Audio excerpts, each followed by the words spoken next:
अपने मोअज़्ज़ज़ मेहमानों से गुफ्तगू का आगाज़ करते हैं। बैरिस्टर अकील मलिक साहब से हम गुफ्तगू शुरू करना चाहूँगा मैं। बैरिस्टर अकील मलिक साहब, असल मुज़ाकरात PTI के आपके साथ हो रहे हैं या फिर इस्टेब्लिशमेंट के साथ? चूँकि आज बैरिस्टर गौहर ने आर्मी चीफ से मुलाकात की तस्दीक की और कहा है कि उनके सामने भी मुतालबात रखे हैं, जबकि सिक्योरिटी ज़राए के मुताबिक आर्मी चीफ और बैरिस्टर गौहर की मुलाकात को सियाक़ो सबाक़ से हटकर पेश किया जा रहा है। ये मुलाकात सिक्योरिटी और इंसदाद दहशतगर्दी से मुताल्लिक़ थी। हुकूमत का क्या मौक़िफ़ है इस पर?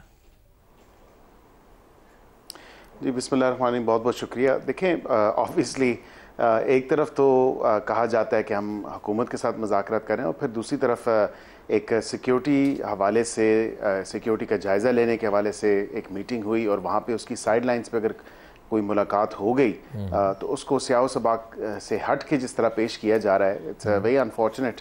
और सियासी जमातों का, सियासी मसाइल का जो हल है वो सियासी जमातें ही अभी आपस में डिस्कस कर रही हैं। टाइम एंड अगेन हम तो कह चुके कि इस्टेब्लिशमेंट का इन मुज़ाकरात से कोई लेना देना नहीं है। ये सियासी मसाइल हैं, सियासी बैठक में इन तमाम तर मसाइल का हल निकलेगा। लेकिन ये अब जिस तरह प्रेजेंट किया जा रहा है और ये दोनों तरफ से अगर देखें या दोनों इसना से अगर ये इस तमाम तर मामले को देखें, एक तो ये अपने लोगों को जिस तरह की एक पिक्चर पेंट कर रहे हैं, अपने लोगों को किस तरह फेस करेंगे, क्योंकि यहाँ पे तो इदारों के ख़िलाफ़ एक बयानिया बनाया गया, फिर बड़ा कोई रूल ऑफ लॉ का एक अलम बुलंद किया गया और कहा कि मुल्क में आइन और कानून नहीं है और इस्टेब्लिशमेंट का रोल नहीं होना चाहिए and so on so fourth.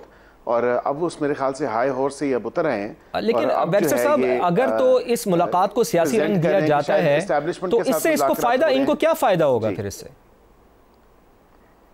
देखें, ये एक ब्लफ है and it's nothing more than a bulb.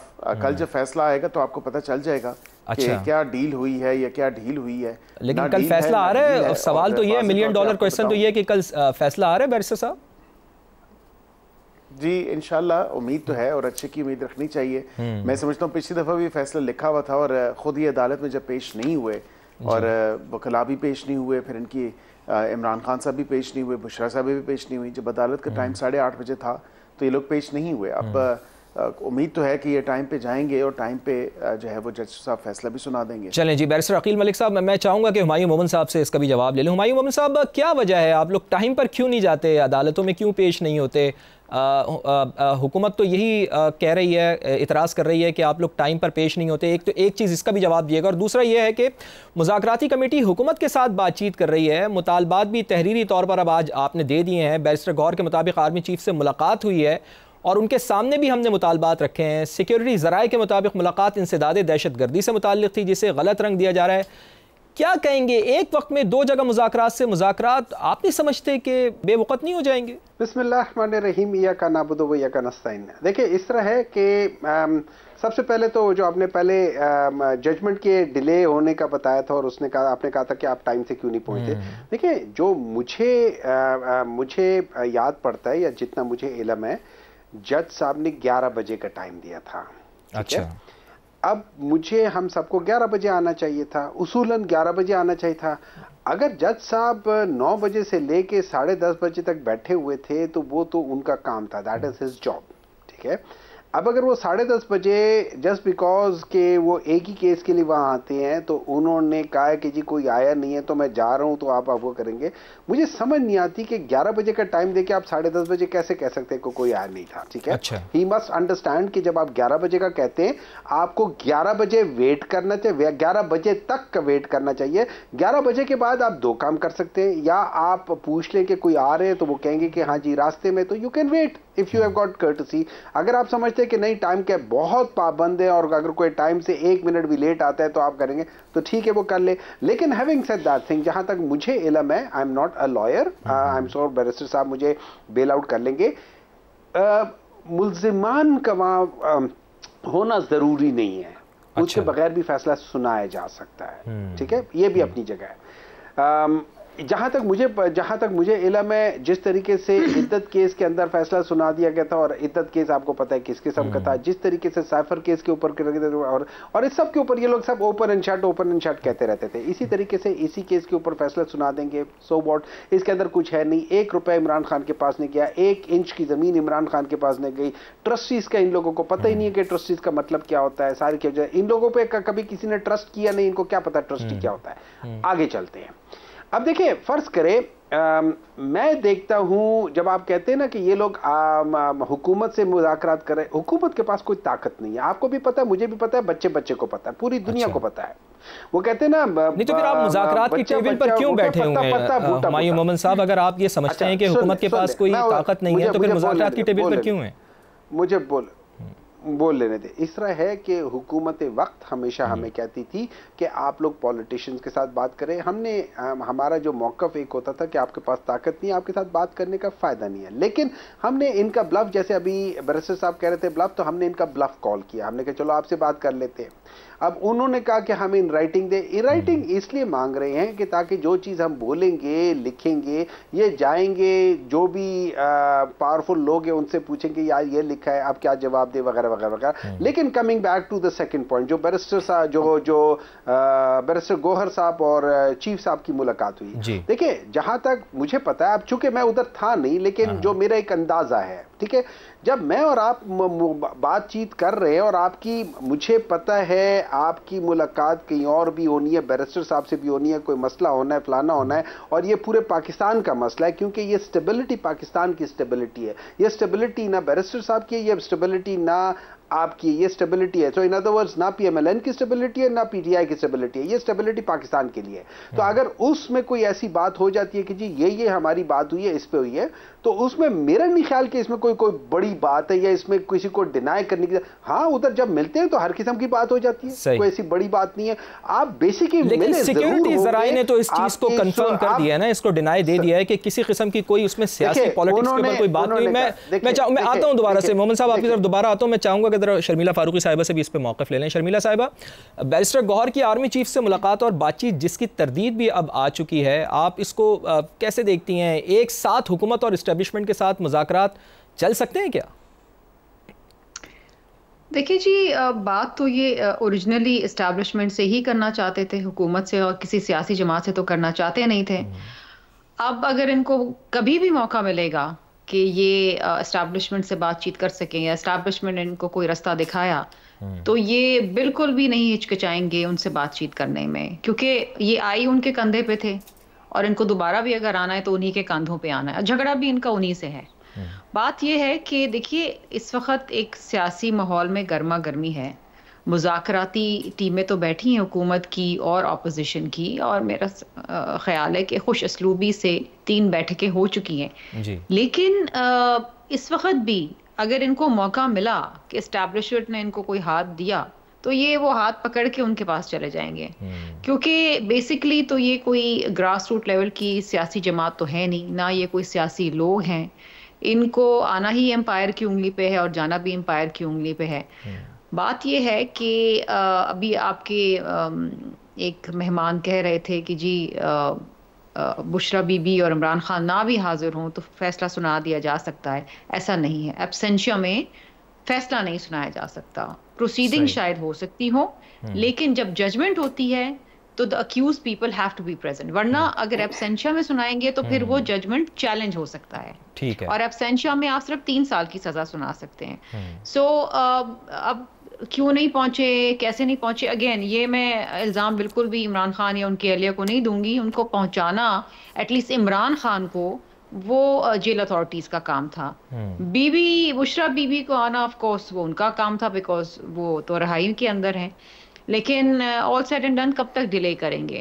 एक पेशी, दूसरी पेशी, तीसरी, अब चौथी पांचवी में तो फैसला हो ही जाएगा ना। चलें जी, बिल्कुल ठीक है, चौथी पांचवी में तो फैसला हो जाएगा। बैरिस्टर अकील मलिक साहब, आप फरमाइएगा कि तहरीक इंसाफ को तहरीरी मुतालबात का आप लोग कहते रहे, आज उन्होंने चार्टर ऑफ डिमांड अपना पेश भी कर दिया है, उन्होंने 7 दिन का वक्त भी आपको दिया है कि 7 दिन में आप इसका जवाब दें, जबकि राना सनाउल्लाह साहब ने बड़ी आज एक अहम प्रेस कॉन्फ्रेंस की, उन्होंने PTI का चार्टर ऑफ डिमांड झूठ से मुतशाबिह करार दे दिया। तो इसका मतलब तो यही है ना कि हुकूमत मुतालबात नहीं मानेगी और मेरा ख्याल है कि मुज़ाकरात ख़त्म, यानी चौथा राउंड अब नहीं होगा।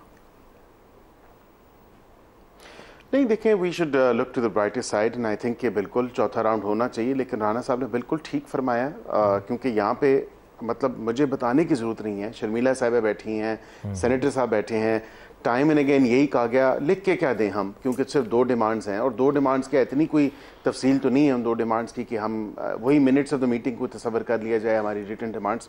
लेकिन आज वाक़तन जो झूठ का पलंदा मैं आपकी स्क्रीन पे भी और आपके नाज़रीन के लिए भी ये नज़र आ रहा होगा, इसमें सीधा सीधा NRO मांगा गया है हुकूमत की तरफ से कि हुकूमत को कहा जा रहा है कि हमें NRO दे दिया जाए। इसमें सिर्फ ऑपरेटिव पैरा, क्योंकि यही कहा गया कि हमारे 2 मुतालबात हैं, कमीशन बना दो, कमीशन के ऊपर तो खुद अपनी तरफ से ही TORs दे दिए गए, ना कोई मशावरत ना कोई मामला, और फिर कहा जा रहा है इससे अगर आज ना बनाया गया कमीशन या आज कमीशन बनाने की कोई, लेकिन सवाल तो ये है ना बैरिस्टर साहब कि वो आपसे NRO मांगेंगे क्यों? वो तो कहते हैं आपके हाथ में कुछ नहीं है। एक सर मैं थोड़ा सा अगर आप मुझे बताएंगे मैं आपको ये बता देता हूँ। देखिए अगर वाकईतन हमारे हाथ में कुछ नहीं है then let's get on to point B, जो बी लिखा है, Pakistan Tehreek-e Insaf hereby also calls upon the federal government as well as the governments of Punjab, Sindh and Balochistan to support in accordance with the law grant of bails or orders suspending the conviction and sentences of all political prisoners to be identified by PTI who have been arrested pursuant to 1 or more FIRs registered with respect to any event on May 9th or event on 24 से 27 नवंबर 2024 or any other political event anywhere or have been convicted and whose appeals or revisions are presently pending before a court of law। अब ये NRO नहीं है तो और क्या है? ये कहा जा रहा है फेडरल हुकूमत से कि जी हमें जब हमारी बेलें लगें तो फिर आप अपोज ना करें, या जिन लोगों की कन्विक्शंस हो गई हैं या उनकी जो सस्पेंशंस लगाई नहीं हैं तो उस पर आप अपोज ना करें, उनकी सस्पेंशंस होने दें। ये तो बेसिकली एक तरफ तो कहा गया कि एग्जीक्यूटिव ऑर्डर के थ्रू हमारे लोगों को रिहा कर दिया जाए, और ये इतना ज़्यादा सरासर ड्रामा किया जा रहा है। आपने भी सुना, मैंने भी सुना, पूरी पाकिस्तानी कौम और अवाम के सर खा गए थे ये कि हमारे असीरान हैं, हमारे असीरान है। किसी ने कहा 5000 है, किसी ने कहा 4500 है। आज लिस्ट क्यों नहीं आई? मेरा सवाल ये है कि वो लिस्ट किधर है असीरान की जो इतना शोर व वेला डाला था। ये बड़ा अहम नुक्ता है कि असीरान की लिस्ट। जी आप ये कोई लिस्ट नहीं है। सही है, ये मैं पूछता हूँ ना सेनेटर हुमायूं मोमिन से पूछता हूँ कि असीरान की लिस्ट जो आप लोगों की जानिब से बारहा कहा गया वो क्यों नहीं दी गई? एक ब्रेक लेनी है मुझे नाज़रीन। Welcome back. ब्रेक पे जाने से पहले बैरिस्टर अकील मलिक साहब ने ये नुक्ता उठाया था कि एक तो पाकिस्तान तहरीक इंसाफ NRO मांग रही है और असीरान की लिस्ट जो उन्होंने कहा था वो हम आपको देंगे, वो अभी तक नहीं दी गई है।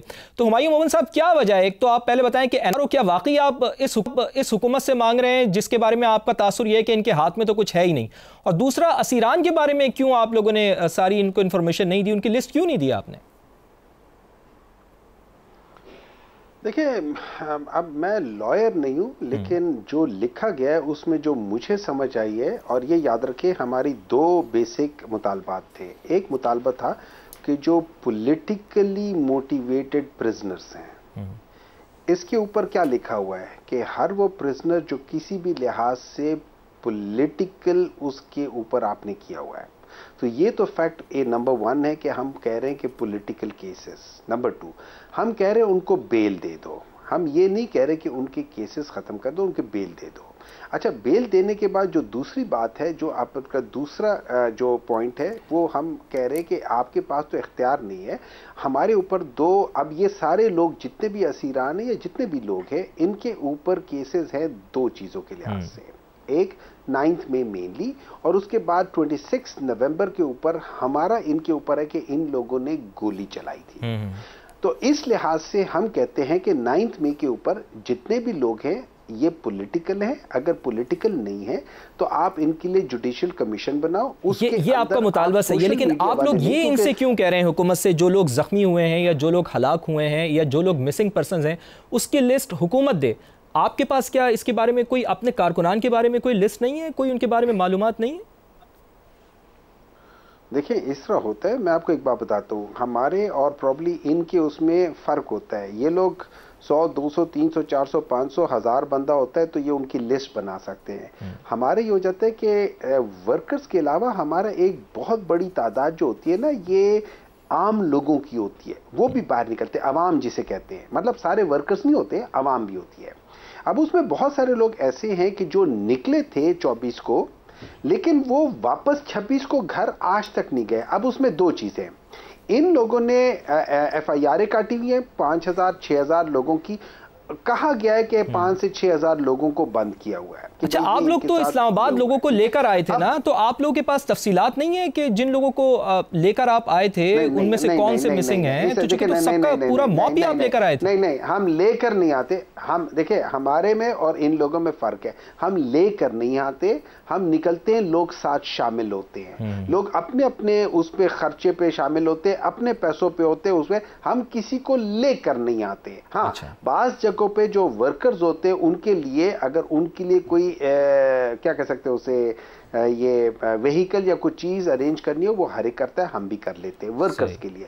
लेकिन वहां पे बहुत सारे ऐसे लोग हैं जो वापस नहीं गए। उसकी एक मेरे ख्याल में कोई 150-200 इस तरह की लिस्ट है जो अभी भी मिसिंग है, जिनमें से मेरे ख्याल में कोई 6 या 7 की निशानदेही तो कह दी गई है कि ये किसी जेल में नहीं है, अच्छा, किसी और जगह पे भी नहीं है। और ये मेरे ख्याल में फैसल साहब, ये जो क्या नाम है अपना, फैसल अमीन साहब है, वो बता रहे थे। और बाकी कुछ इसी लिहाज से कुछ चीजें हैं। तो देखिए, अभी हम उसको इसलिए नहीं कह रहे, हम उसको मिसिंग पर्सन इसलिए नहीं, इसलिए कह रहे कि अभी हमें नहीं पता कि वो लोग कहां हैं। हो सकता है वो जेल में हो, जैसे इन लोगों ने इतने लोगों को जेल में बंद किया हो सकता है वो भी किसी जेल में हो। जिनके बारे में मालूमात हैं आपको, कम से कम उनकी लिस्ट तो आप कम से कम इनको प्रोवाइड कर दें। खैर, शर्मिला फारूकी साहबा, आप ये फरमाइएगा कि पाकिस्तान तहरीक इंसाफ और नून लीग दोनों को एक दूसरे की नीयत पर बज़ाहिर जो बातचीत से भी लग रहा है कि शक ही नज़र आ रहा है। चूँकि राना सनाउल्लाह साहब ने भी पीटीआई मुतालबात पर यह कह दिया है कि ये तो झूठ का पलंदा है, झूठ है, पीटीआई अपने मुतालबात पर बज़िद है।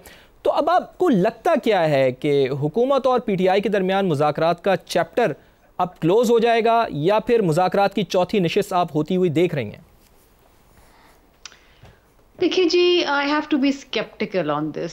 मुझे पीटीआई की नीयत पे कोई ज़्यादा एतमाद नहीं है, क्योंकि ये यू टर्न बहुत जल्दी ले लेते हैं। अब इन्होंने एक डिमांड दे दी है अपनी इन राइटिंग, अब हुकूमत को वक्त दिया है कि जी वो उसको 7 दिन के अंदर उसका जवाब दें। सो आई थिंक शायद एक आध नशिस्त शायद कुछ और हो, और उसमें देखें कि हुकूमत इनको क्या दे सकती है, what can the government offer them. लेकिन जो भी इनको ऑफर करेंगे इनके लिए वो कम ही होगा, that will not be enough for them. क्योंकि जो डिमांड्स हैं वो ऐसी हैं कि वो, जिस तरह अभी बैरिस्टर कील साहब ने कहा कि इट्स एन एनआरओ, तो क्लीन चिट मांग रहे हैं ना हर चीज के अंदर, तो वो तो नहीं हो सकता। अब किस हद तक हुकूमत लचक दिखाती है और किस हद तक पीटीआई लचक दिखाती है, ये देखने की बात है।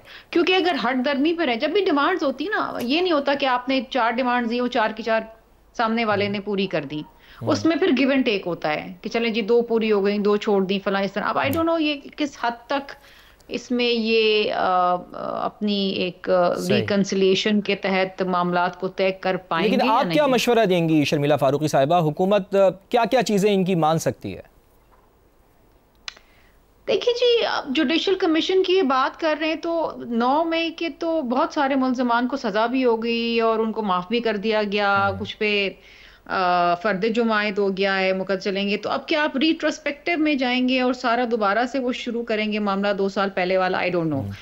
दूसरी चीज ये है कि जहां तक ये कह रहे हैं फैसिलिटेट करें प्रिजनर्स को, उसमें ये हो सकता है कि अगर वो अपनी जमानतें लगाते हैं अदालतों में तो गवर्नमेंट की जानिब से जो प्रोसिक्यूशन आती है वो उसके ऊपर नो ऑब्जेक्शन कर दे, तो उनकी जमानतें हो जाएंगी, वो बेल पे बाहर निकल आएंगे। ये हो सकता है अगर हुकूमत करना चाहे तो। सही। उससे ज्यादा आई डोंट थिंक कि इस वक्त हुकूमत के हाथ में, इख्तियार में बहुत ज्यादा चीजें। चलें जी, बैरिस्टर अकील मलिक साहब, क्या समझते हैं आपके, आप जिस तरह से पाकिस्तान तहरीक इंसाफ आप लोगों से डिमांड कर रही है, एक चार्टर उन्होंने आपको पेश कर दिया है, तो क्या आप इनकी जो डिमांड्स हैं उसको पूरा करने की पोजीशन में हैं भी? और 7 दिन का उन्होंने आपको वक्त दे दिया है, तो अब आप ये समझते हैं कि 7 दिन में जो इनके मुतालबात हैं वो पूरे कर देंगे आप, या फिर आप ये समझते हैं कि मुज़ाकरात ख़त्म अब? देखिए, ये कबल अज़ वक्त है कहना कि 7 दिन के अंदर जो है हम बिल्कुल जवाब ज़रूर देंगे इनको 7 दिन के अंदर। लेकिन आप देखें कि जो 7 पार्टियां हैं हमारे साथ इत्तेहादी हैं इस तमाम तर मामले में, या कमेटी के मेंबरान हैं, उनकी रिफ्लेक्शन वहाँ पे मौजूद है। वो ज़ाहिरी बात है कि वो अपनी लीडरशिप से बात करेंगी, फिर इस पर थोड़ी कानूनी मशावरत होगी और फिर देख के फिर जो सारा मामला है हम इनको बताएंगे कि वेदर ये पॉसिबल है कि नहीं है। अब इन्होंने कमेटी के अंदर तो ये तमाम तर TORs रखे और अपनी इन राइटिंग कमीशंस के ऊपर जो मामला रखा है, बिल्कुल शर्मिला साहब ने बात की कि उसको क्या रिट्रोस्पेक्टिव इफेक्ट के साथ देखा जाएगा या नहीं, क्योंकि लोगों को तो माफ़ियाँ भी हो गई, कई लोग रिहा भी हो गए। ये तमाम तर मामला देखने वाली बात है, बट अभी कहना कुछ भी कबल अज़ वक्त है कि कमीशन बन जाएगा या नहीं बनेगा, is yet to be seen. ठीक है। अच्छा सेनेटर साहब, आप ये फरमाइएगा कि अगर कल बानी पीटीआई को सज़ा हो जाती है तो फिर पाकिस्तान तहरीक इंसाफ का क्या स्टैंड होगा? देखिए, जहाँ इतनी सजाएं हुई है वहाँ एक और सही, और इस किस्म की सजाएं तो मैं आपको भी दे सकता हूँ, कल को मैं पकड़ दूँ आपको, अंदर पकड़ के किसी भी केस में आपको कर सकता हूँ। लेकिन मैं आपको एक बात बताना चाहता हूँ। देखिए, इस तरह है कि अब ये बैरिस्टर साहब हैं अच्छे इंसान, लेकिन अनफॉर्चुनेटली जिस पार्टी के साथ ये है ना, ये उतने ही इनको मजबूरन उतना ही ये गलत काम करना पड़ा। सही। और ये it was, I think it was very bad thing that he did. और वो ये है कि आप charter of demand in writing मांगते, चार्टर ऑफ डिमांड में हमने वही चीजें कही हैं, लेकिन इन राइटिंग उसको यही होता है कि आप इस तरीके से लिखते हैं। और ये अब आके मीडिया पे कह रहे हैं कि ये हैं, क्या कहते हैं कि ये हमसे एनआरओ मांग रहे हैं जी। अगर हमने एनआरओ मांगना होता ना, तो हम आपके लीडर की तरह कब के बाहर भाग चुके होते। इस वक्त इमरान खान ने 2 स्टैंडर्ड बना दिए। एक स्टैंडर्ड, आप अपने उसूल पे खड़े रहो और जेल गुजारो, बगैर प्लेटलेट्स के गिराए, बगैर एफिडेविट के कि मेरा दिमाग खराब हो गया तो मुझे बाहर निकालो, या कोई कमर में चुप पड़ गई है इसके। लेकिन बदकिस्मती तो यही है ना सेनेटर हुमायूं मोहम्मद साहब, बात तो यही है ना कि जब आप हुकूमत में होते थे और जब ये आपसे कोई बात करते थे तो आप भी उस वक्त उनको ये ताना दिया करते थे कि ये एनआरओ मांग रहे हैं। तो सर, मेरे पास टाइम बिल्कुल मुकम्मल हो गया है। बहुत बहुत शुक्रिया सेनेटर हुमायूं मोहम्मद साहब आपका, और बैरिस्टर अकील मलिक साहब आपका भी बहुत बहुत शुक्रिया। साहिबा हमारे साथ मौजूद थी, आपका भी बहुत शुक्रिया।